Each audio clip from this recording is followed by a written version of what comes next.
자, 신약 성경 187페이지 사도행전 1장의 말씀입니다. 사도행전 1장 8절 그리고 22절에서 26절까지의 말씀, 이렇게 두 부분을 보도록 하겠습니다. 먼저 사도행전 1장 8절의 말씀을 우리 같이 읽겠습니다. 시작. 오직 성령이 너희에게 임하시면 너희가 권능을 받고 예루살렘과 온 유대와 사마리아와 땅끝까지 이르러 내 증인이 되리라 하시니라. 22절에서 26절까지 같이 읽겠습니다. 시작. 항상 우리와 함께 다니던 사람 중에 하나를 세워 우리와 더불어 예수께서 부활하심을 증언할 사람이 되게 하여야 하리라 하거늘 그들이 두 사람을 내세우니 하나는 바사바라고도 하고 별명은 유스도라고 하는 요셉이요 하나는 마띠아라. 그들이 기도하여 이르되 무사람의 마음을 아시는 주여 이 두 사람 중에 누가 주님께 택하신 바 되어 봉사와 및 사도의 직무를 대신할 자인지를 보이시옵소서. 유다는 이 직무를 버리고 제 곳으로 갔나이다 하고 제비 뽑아 마띠아를 얻으니 그가 11사도의 수에 들어가니라. 하나님의 말씀입니다. 아멘. 자, 아무리 비싼 기계, 아무리 잘 만든 기계가 있어도 전원을 넣지 않으면 아무런 소용이 없죠. 에너지가 있어야 모든 것이 작동을 합니다.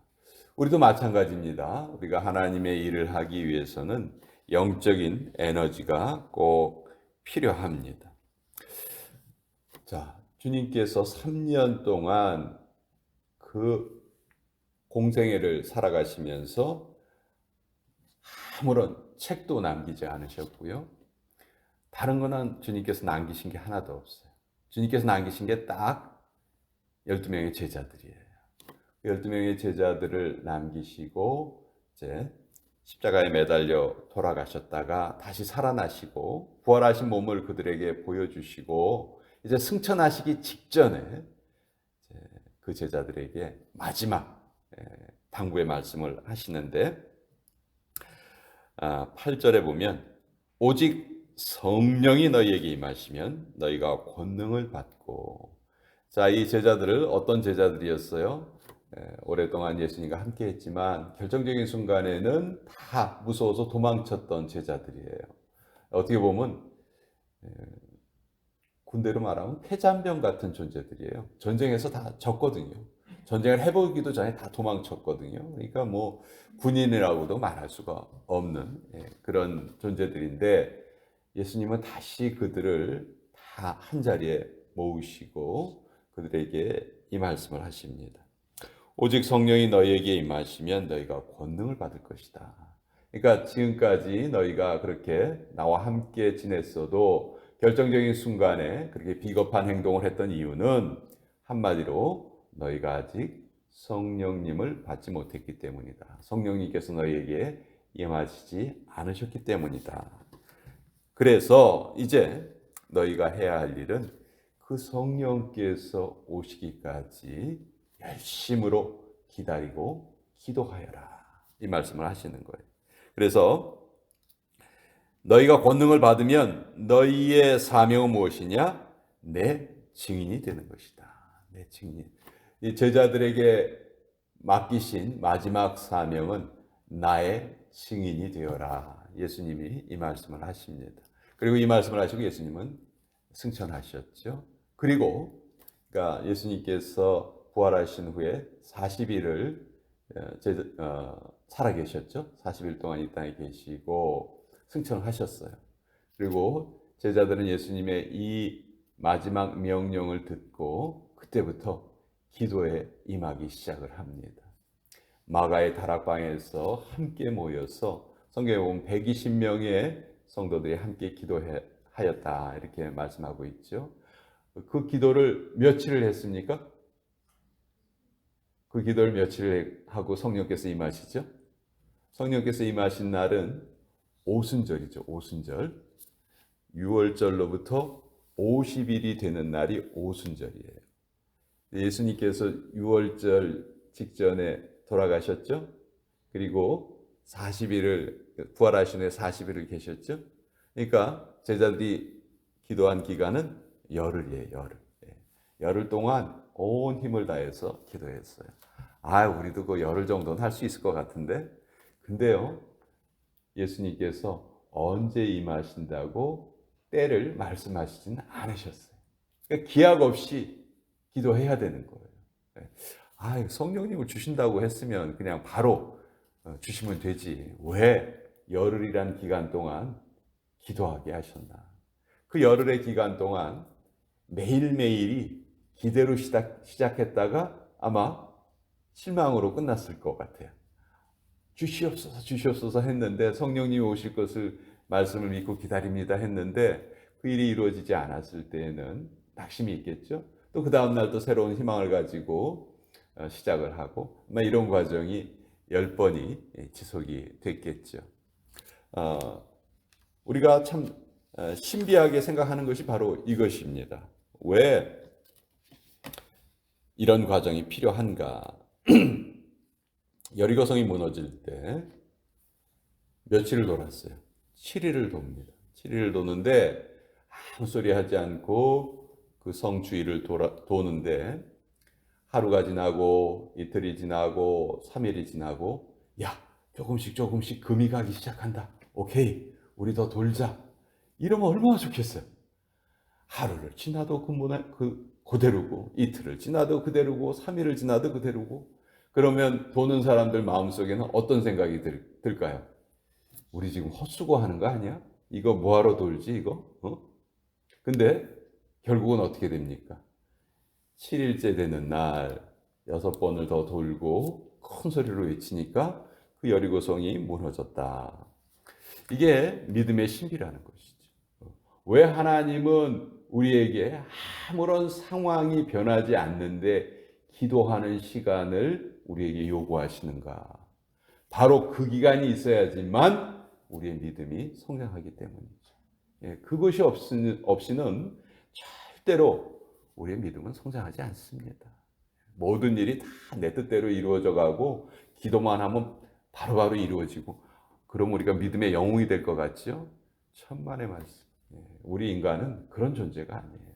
하나님이 이걸 너무 잘 알고 계셨기 때문에 이 제자들에게 전심으로 기도할 수 있는 기간을 허락하시고, 그리고 그 오순절날 성령께서 그 120명의 성도들에게 임하셨죠. 그리고 그것이 바로 교회의 탄생이 되었습니다.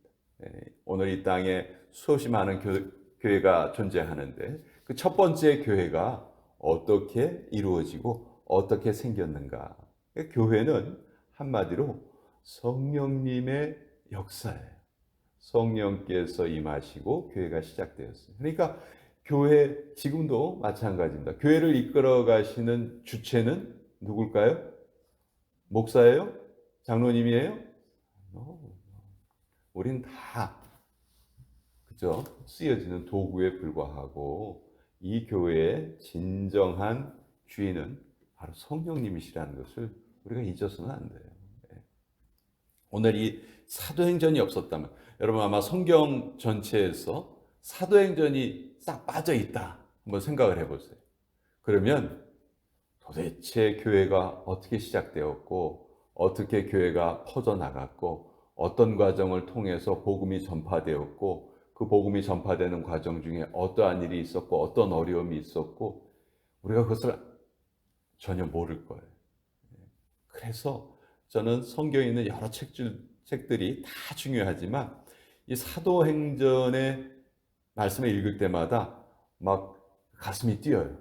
사도행전의 또 다른 이름은 성령행전이죠.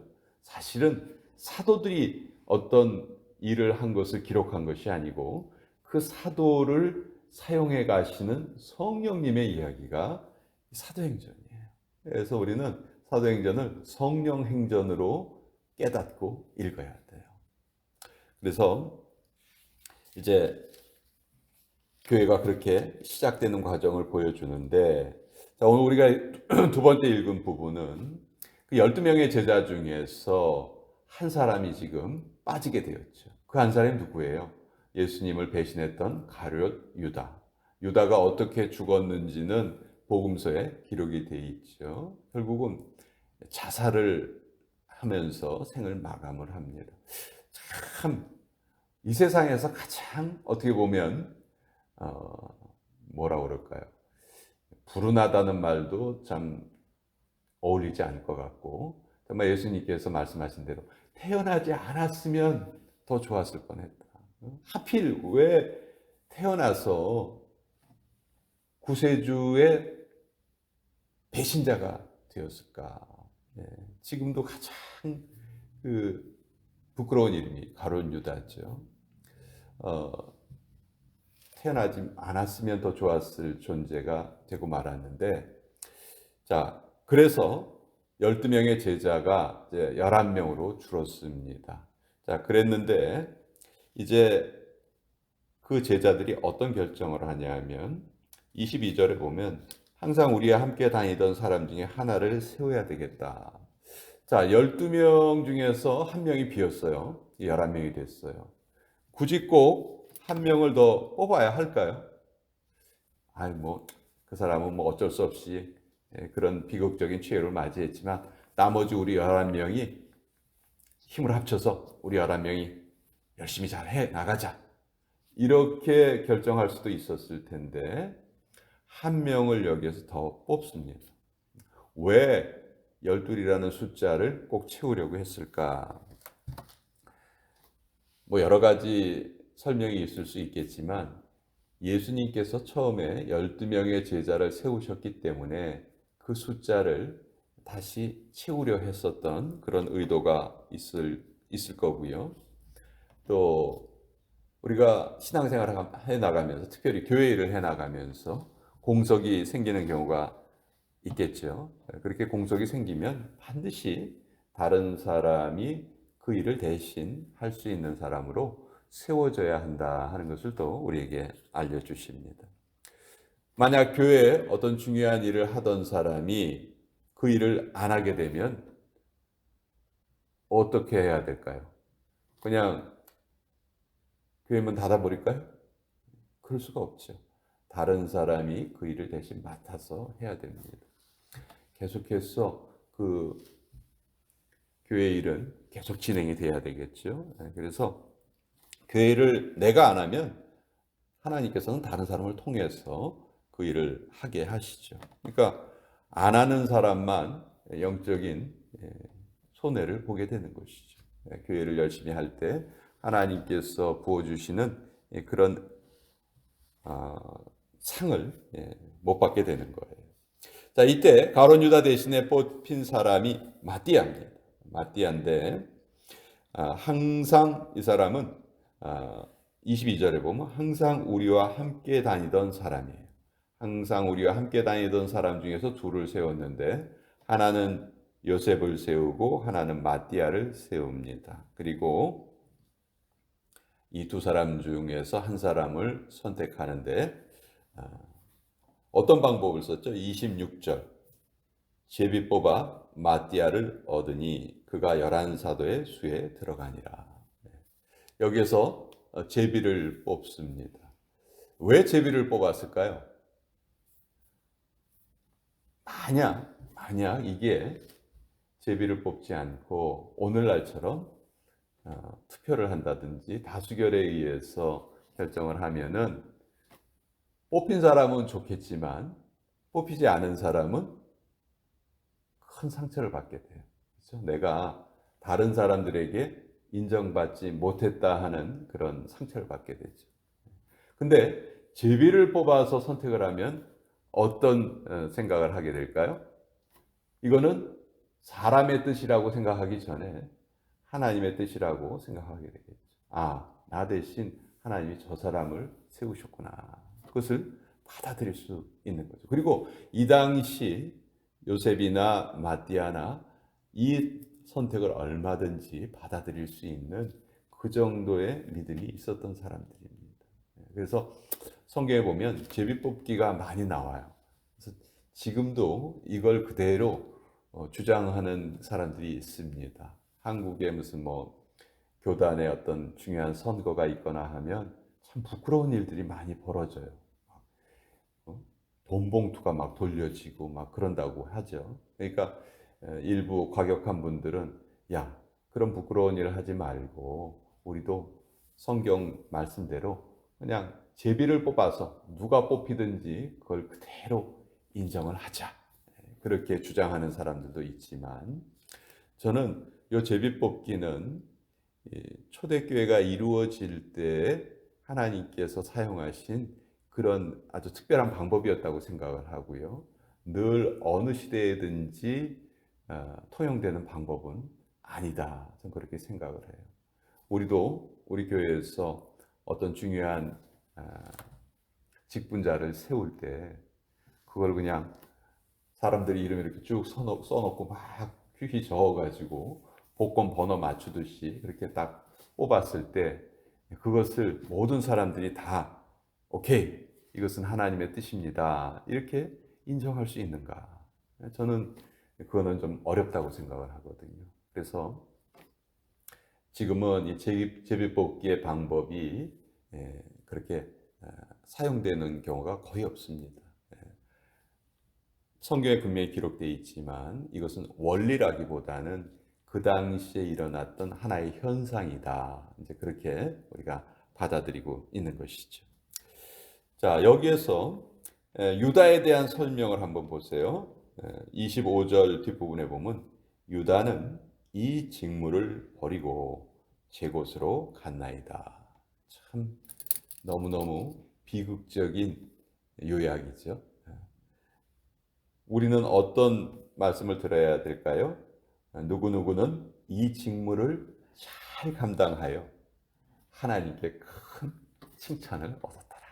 우리가 그런 삶을 살 수 있다면 다른 것은 아무것도 필요 없는 거예요. 정말 그것이 우리에게 가장 중요한 하나님의 평가인데 유다는 이렇게 참 부끄러운 평가를 받게 되었어요. 그러니까 잘 보세요.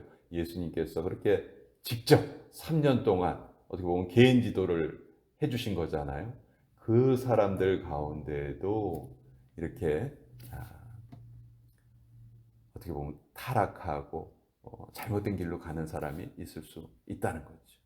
우리가 늘 우리도 이런 사람이 될 수 있다는 그런 위험성이 우리에게도 있다는 것을 우리는 꼭 깨달아야 돼요. 그래서 늘 우리 자신을 쳐서 복종시키는 그런 삶을 살아야 되겠다.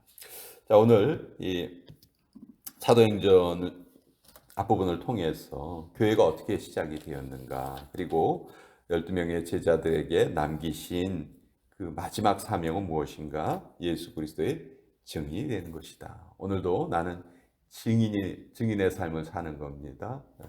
예수님이 살아계십니다 하는 것을 나를 통해서 증명하는 삶을 살아가는 것이고요. 또 유다와 마띠아를 비교해 보면서 늘 하나님께 그 직분을 받은 직분을 정말 소중하게 여기고 그것을 잘 우리가 감당을 해야 되겠다. 우리 이제 올해 말이면은 두 분의 그 장로님께서 또 은퇴를 하시게 되고 또 새로운 직분자가 세워져야 될 것입니다. 그 과정도 정말 중요한 과정인데 그것을 또 우리 교회에서 잘 이루어내야 되겠죠. 또 그것을 위해서도 같이 기도해야 될 것이다 생각을 합니다. 자, 오늘 이 말씀 또 같이 나눠봤습니다.